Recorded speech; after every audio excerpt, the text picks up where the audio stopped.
Welcome to Standard Chartered Money Insights, a podcast series by Standard Chartered Bank that brings you market views and insights on the go. Welcome to Cut to the Chase. Today is Thursday, the 2nd of April. I'm Daniel Lam, your host for the podcast. Markets remain very much in flux and moving sharply with the news in the Middle East.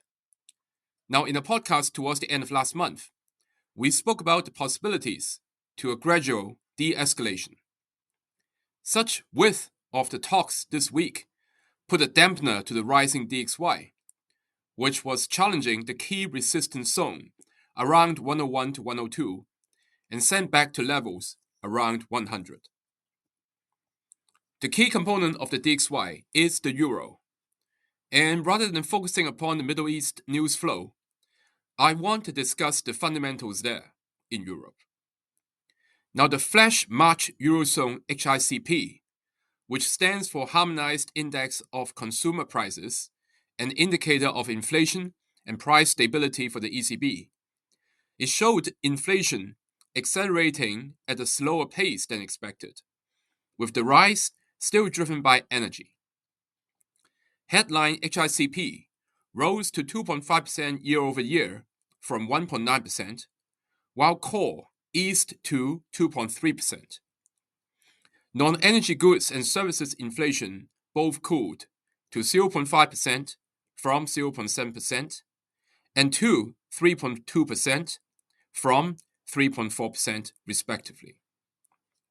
Food inflation was roughly unchanged, but energy prices jumped to 4.9% after having previously fallen 3.1% in the year through February.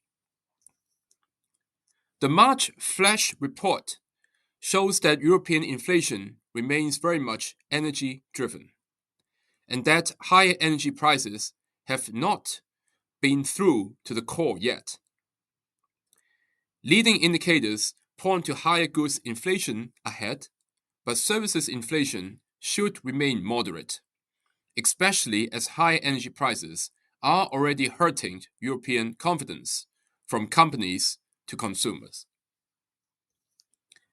It remains too early to determine whether the ECB will respond to higher inflation or weaker growth.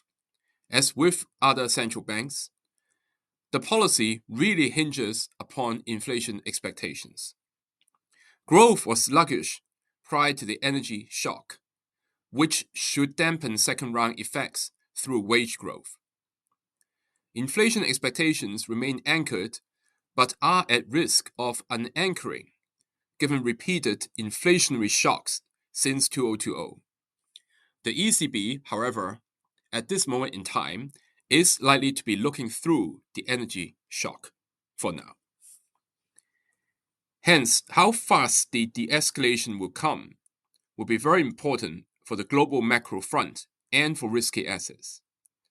If we do see significant de-escalation over these few weeks, then chances are that the impact on the real economy will be relatively limited still, and we can see a gradual return of the trends that we have been experiencing before the start of the conflict in the Middle East, i.e. pro-global equities, the yields come off in general, and the dollar to gradually weaken. That is all from me for today. As always, if you enjoy this podcast, please don't forget to rate and like it. Thanks for listening, and we wish you a happy day ahead. Thank you for listening to Standard Chartered Money Insights, a podcast series by Standard Chartered Bank. For more details, visit Market Views on the Go on our website or click the link in the description.